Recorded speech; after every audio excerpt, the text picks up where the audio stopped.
Hello दोस्तों, मेरा नाम है विकास और आप देख रहे हैं पाईफाई लर्निंग। लास्ट क्लास में हमने बाईपास फैक्टर डिस्कस किया था। आज हम डिस्कस करने वाले हैं इफेक्टिव बाईपास फैक्टर। ये क्या होता है पहले समझ लेते हैं।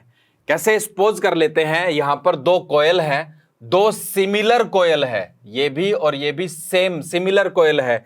सिमिलर कॉइल का मतलब इसका जो सरफेस का टेम्परेचर है, मान लेते हैं कुछ भी टेम्परेचर है, सपोज कर लेते हैं टीएस टेम्परेचर है, और दूसरी कोयल का सरफेस टेम्परेचर भी टीएस होगा।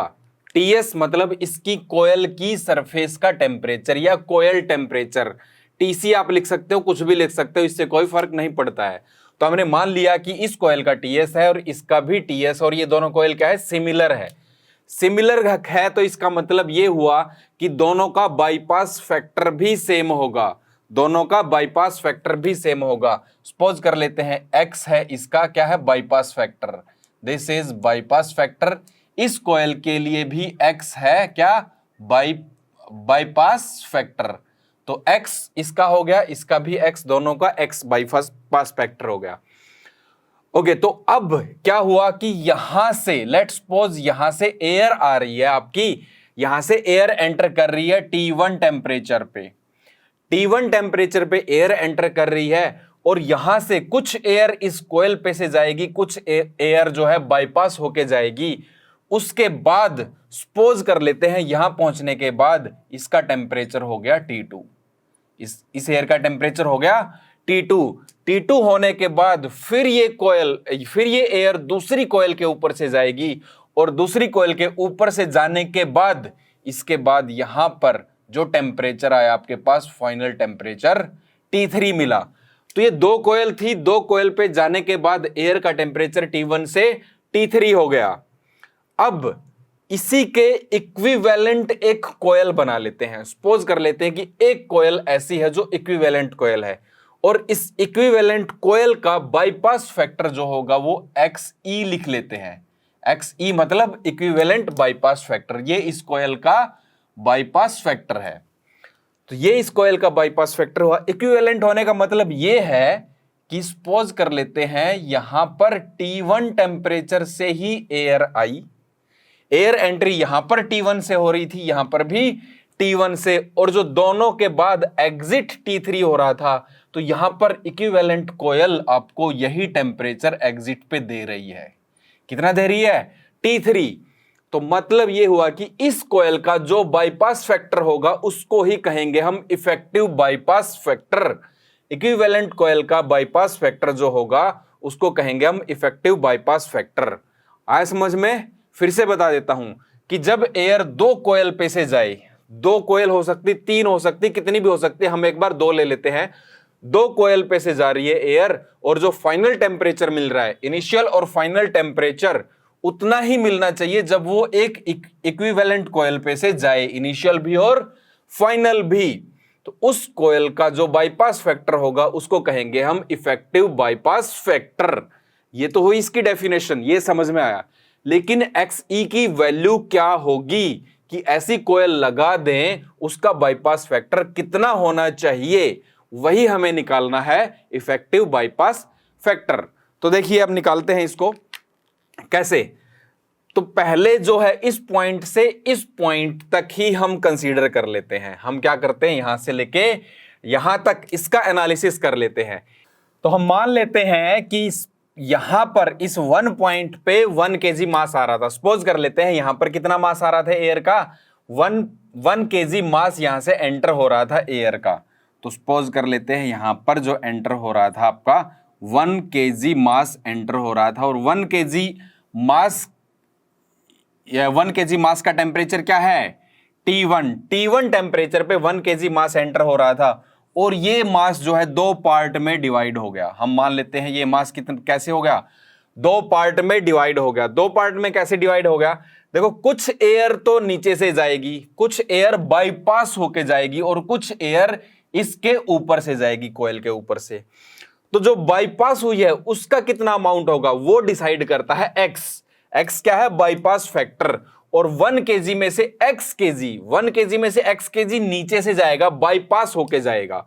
तो हम यहां से मान लेते हैं कि इस डायरेक्शन में आपके पास गया x kg, और जो x kg गया ये बाईपास होके गया, यानी कि इसका टेम्परेचर कितना रहेगा, T1 ही रहेगा। इस x kg मास का टेम्परेचर T1 ही रहेगा, और यहां से जो जाएगा वो Ts होगा, और फिर बाद में दोनों मिलने के बाद T2 टेम्परेचर तक पहुंचेंगे।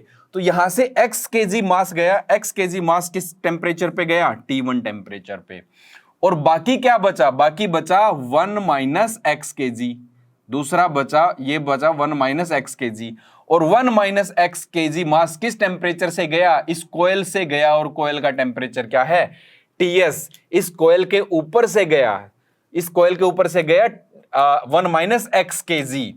अब उसके बाद ये दोनों आपस में मिल गए, और मिलने के बाद आपको यहां पर इस पॉइंट पे जो मिल रहा है, इस पॉइंट पे क्या मिल रहा है, T2 टेम्परेचर मिल रहा है। और मास कितना हो जाएगा, फिर से दोनों को ऐड कर दोगे, एक्स के जी प्लस 1 माइनस एक्स के जी यहां पर आके मिल गया आपके पास, ऐड हो गया, तो वापिस आपको 1 के जी मिला।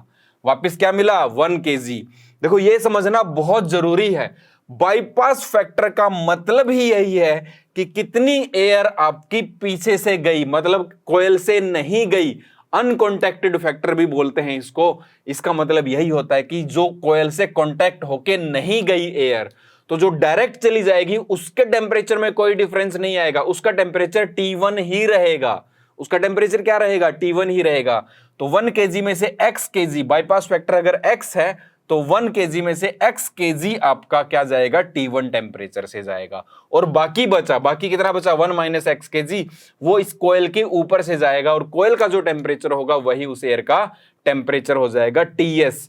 और बाद में ये दोनों मिलके जो फाइनल आपको मिल रहा है वो टेम्परेचर बनाएंगे, यानी कि T2। अब यहां पे 2 पॉइंट ले लेते हैं, यहां पर सॉरी पॉइंट्स ले लेते हैं, 3 पॉइंट आएंगे। एक पॉइंट ये ले लेते हैं, ये पॉइंट नंबर 2 लिख लो, इसको लिख लो पॉइंट नंबर 1, और इसको लिख लो पॉइंट नंबर 3। ये 1 पॉइंट, ये 2 पॉइंट, और ये 3 पॉइंट। अब आप 1 पॉइंट और 2 पॉइंट दोनों पे मिला के जितनी एनर्जी होगी, क्या वही एनर्जी इस पॉइंट पे भी होगी? तो यहां पर हम लगाएंगे एनर्जी कंजर्वेशन। यहां पर क्या लगाएंगे, एनर्जी कंजर्वेशन। तो यहां पर लगा देते हैं एनर्जी कंजर्वेशन।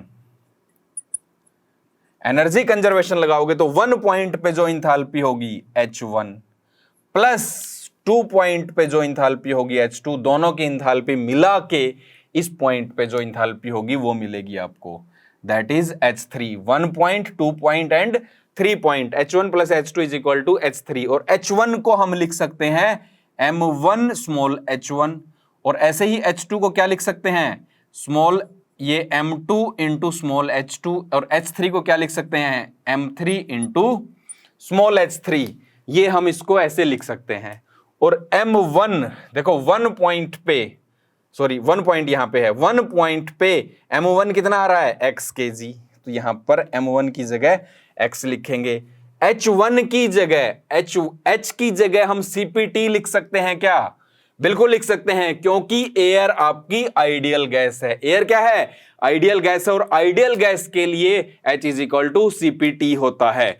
तो एयर को हम आइडियल गैस मानते हैं, इसीलिए यहां पर H is equal to CPT लिख लेंगे। तो इस पॉइंट पे देखो 1 पॉइंट पे H की जगह क्या लिखेंगे, CP, और T की जगह क्या लिखेंगे, यहां पर क्या टेम्परेचर है 1 पॉइंट पे, T1। 1 पॉइंट पे temperature T1, CP T1 plus M2, 2 point पे मास कितना है, 1 माइनस एक्स के जी, 1 माइनस एक्स के जी, 1 माइनस एक्स के जी यहां पर है। और यहां पर भी H2 की जगह क्या लिख लेंगे, CPT, लेकिन 2 पॉइंट पे टेम्परेचर कितना है, TS, CP into TS is equal to, अब 3 पॉइंट पे M3 का मतलब 3 पॉइंट पे देखेंगे मास कितना है, 1 kg, यहां पर 1 kg हो जाएगा, इंटू CP, H3 की जगह पे लिखेंगे CPT। अब 3 पॉइंट पे टेम्परेचर कितना है, T2, 3 पॉइंट है बट टेम्परेचर T2 है, T3 नहीं लिखना, इसको T2 लिखना है, तो दिस इज T2।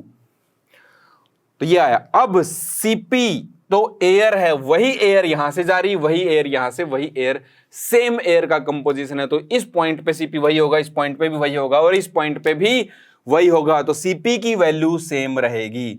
तो CP CP CP कैंसिल हो जाएंगे, यहां से T2, यहां इस डायरेक्शन में सिर्फ T2 बचा, इस T2 को आगे लिख लेते हैं।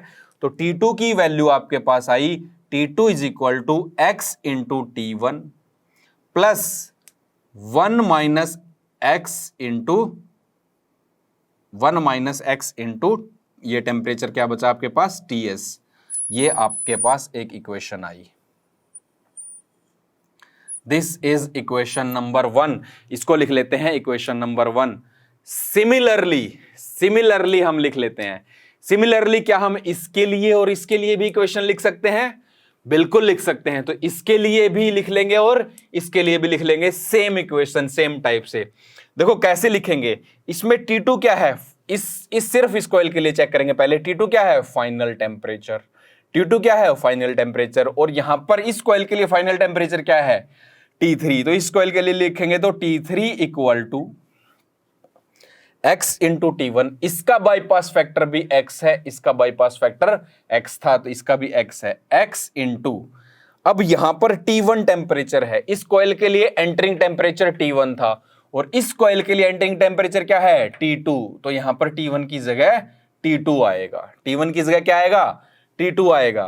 प्लस अब इसका बाईपास फैक्टर x ही है तो ये भी 1 माइनस एक्स ही रहेगा। ये वैल्यू 1 माइनस एक्स। और कोयल का टेम्परेचर इसका भी Ts है, इसका Ts था, इसका भी Ts है, तो यहां पर भी Ts है, यहां भी Ts आएगा। तो ये हुई इसके लिए, दिस इज इक्वेशन नंबर 2। ये सेकंड इक्वेशन हुई। अब इसके लिए चेक करते हैं, इस कोयल के लिए। इस कोयल के लिए देखो T3 मतलब फाइनल टेम्परेचर, इसका भी फाइनल टेम्परेचर वही है T3 फाइनल टेम्परेचर है, इसका फाइनल टेम्परेचर भी T3 है, equal to x into T2 entering temperature था। तो यहां पर एंटरिंग टेम्परेचर क्या है, सॉरी ये पहले इसका बाईपास फैक्टर x नहीं xe लिखेंगे। इसका बाईपास फैक्टर xe लिखेंगे, xe into T2 entering temperature मतलब T1। यहां पर T1 आएगा plus 1 minus XE into surface temperature. और ये इक्विवेलेंट कॉइल है तो इसकी सरफेस का टेम्परेचर भी हम Ts ही लेके चलेंगे। इसकी सरफेस का टेम्परेचर भी सेम लेंगे कि सेम टेम्परेचर होना चाहिए, इसका भी और इसका भी। तो यहां पर Ts आ जाएगा। तो ये एक इक्वेशन आई हमारे पास। इस इक्वेशन को लिख लेंगे इक्वेशन नंबर 3। तो ये 3 इक्वेशन आई हमारे पास, इक्वेशन 1, इक्वेशन 2, इक्वेशन 3। 3 इक्वेशन आई। थर्ड इक्वेशन में हमें पता है कि T2 नहीं है। थर्ड इक्वेशन में कहीं भी T2 नहीं है। इस इक्वेशन में भी T2 है और इस इक्वेशन में भी T2 है।